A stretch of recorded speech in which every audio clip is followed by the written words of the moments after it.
جانور کے گلے پر چھری چلا کر مطمئن ہو جاتے ہیں کہ ہم نے قربانی کر دی،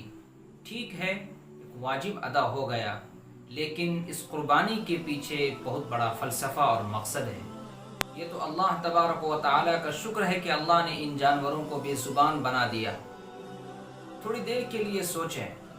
اگر اللہ تبارک و تعالیٰ ان جانوروں کو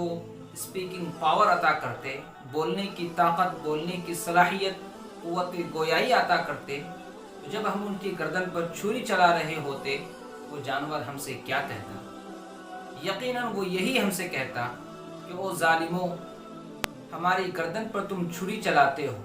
لیکن اپنی خواہشات پر نہیں چلاتے، اپنی زندگی میں بھی تبدیلی لے آؤ، اپنے اندر بھی قربانی کا جذبہ پیدا کرو، اللہ کی الوہیت، اس کی ربوبیت میں غیروں کو شریک کرتے ہو اور تعویلات پر تعویلات کرتے ہو اور کہتے ہو کہ ہم مسلمان ہیں، یہ مسلمان ہیں جنہیں دیکھ کے شرمائے یہود، بے شمار احکام الہی کو ٹھکراتے ہو، 5 وقت کی نماز بلا کسی شرعی عذر کے چھوڑ دیتے ہو۔ جو شخص نماز کے لیے قربانی نہ دے سکے اس سے اور کس قربانی کی توقع کی جا سکتی ہے؟ ذرا غور کیجئے گا کہ قربانی کرنے کے بعد اپنے اندر جھانک کر دیکھیے گا کوئی تبدیلی آئی یا نہیں، آپ کی زندگی میں تقوی والی صفت پیدا ہوئی یا نہیں، خواہشات پر چھری چلی یا نہیں،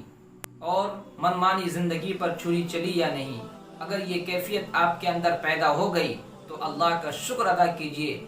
کہ قربانی کا مقصد حاصل ہو گیا۔ اگر ایسا نہیں ہوا تو ایک واجب تو آپ نے ادا کر دیا،